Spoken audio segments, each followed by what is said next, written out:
Halo teman-teman, perkenalkan nama saya Tri Rahayu dari 11E, presensi 35. Di sini saya akan menjelaskan tentang masuknya Jepang di Indonesia. Yuk simak videonya. Bangsa Jepang masuk ke Indonesia pada tahun 1942. Apa yang melatar belakangi kedatangan Jepang? Dan bagaimana respon rakyat Indonesia terhadap kedatangan Jepang? Serta bagaimana cara Jepang menduduki wilayah Indonesia. Yang pertama, adanya restorasi Meiji, yaitu serangkaian peristiwa yang berakhir pada pengembalian kekuasaan di Jepang pada seorang kaisar. Restorasi Meiji berdampak besar pada industrialisasi di Jepang. Jepang bangkit sebagai kekuatan militer tahun 1905 dengan slogan negara makmur militer kuat. Setelah tumbuh menjadi kekuatan baru, Jepang melancarkan serangan ke berbagai negara di Asia Tenggara dengan tujuan ingin menguasai sumber daya alam di Asia. Pada tahun 1941, Amerika Serikat melancarkan embargo minyak bumi. Embargo adalah larangan untuk melakukan perdagangan dan perniagaan kepada suatu negara. Jadi, Amerika Serikat melarang untuk menjual belikan minyak bumi kepada Jepang. Padahal Jepang sangat membutuhkan minyak bumi untuk industrialisasi keperluan perang. Pada tanggal 8 Desember 1941, Angkatan Perang Jepang melancarkan serangan ke Amerika. Pengeboman Pearl Harbor untuk menyerang Angkatan Laut Amerika di Pasifik. Jepang berhasil menghancurkan pertahanan militer Amerika Serikat. Serangan Jepang juga diarahkan ke Filipina dan kemudian ke Indonesia dengan tujuan untuk mendapatkan cadangan logistik dan bahan industri perang seperti minyak bumi, timah, dan aluminium.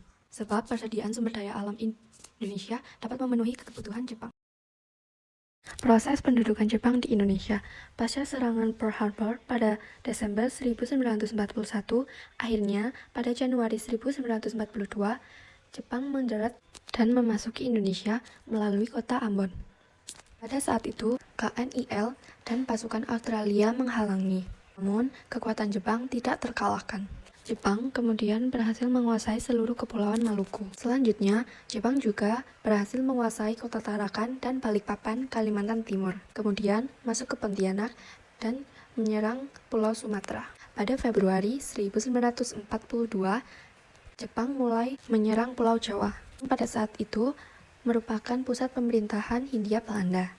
Untuk menghadapi Jepang, blok sekutu yang terdiri dari Belanda, Amerika Serikat, Inggris, dan Australia membentuk komando gabungan yang disebut ABDACOM, American, British, Dutch, Australian Command, yang bermarkas di Lembang.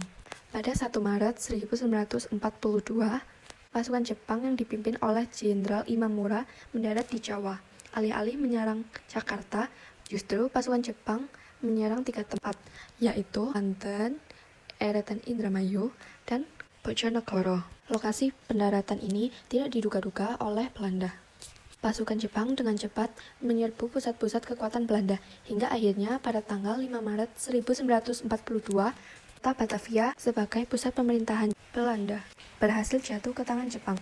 Pasukan Jepang terus bergerak dan berhasil menguasai kota Bogor, lalu diikuti oleh kota-kota lainnya yang mudah dikuasai oleh Jepang. Akhirnya, pada tanggal 8 Maret 1942, pasukan Belanda menyerahkan Jawa kepada Jepang.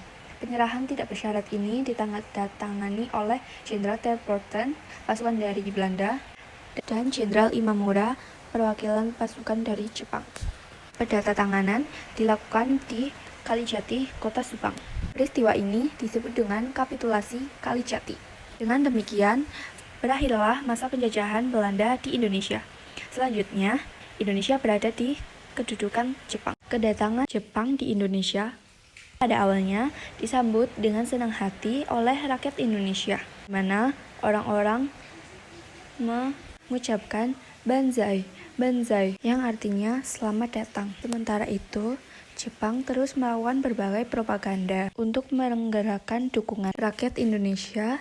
Didoktrin bahwa kedatangan Jepang ke Indonesia adalah untuk membebaskan rakyat dari penjajahan serta dapat memajukan kesejahteraan. Salah satu bentuk propaganda yang dilakukan oleh Jepang adalah propaganda melalui siaran radio. Lagu Indonesia Raya diperdengarkan di samping lagu Kimi Kayo. Melalui siaran radio, Jepang juga memperkenalkan produk-produk Jepang, bahwa produk mereka itu bagus dan murah, sehingga rakyat Indonesia dengan mudah membelinya. Selain itu, bendera merah putih juga boleh dikibarkan berdampingan dengan bendera Jepang.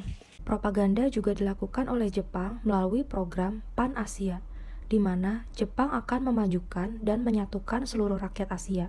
Untuk meneguhkan propaganda Pan-Asia, Jepang juga membentuk gerakan 3A dengan semboyan Jepang Pemimpin Asia, Jepang Pelindung Asia, dan Jepang Cahaya Asia. Pembentukan pemerintahan militer Jepang di Indonesia. Yang menduduki Indonesia, Jepang mengubah Indonesia menjadi negara yang bercorak militer. Pada pertengahan tahun 1942, Jepang membagi Indonesia menjadi 3 pemerintahan militer. Itu pemerintahan militer Angkatan Darat Sumatera yang pusatnya di Bukit Tinggi, pemerintahan militer Angkatan Darat Jawa dan Madura yang pusatnya di Jakarta. Yang kemudian pasukan ini ditambah dengan pasukan Angkatan Laut Jawa Madura, pemerintahan Angkatan Laut Kalimantan, Sulawesi, Maluku yang berpusat di Kota Makassar. Sedangkan susunan pemerintahannya sebagai berikut. 1.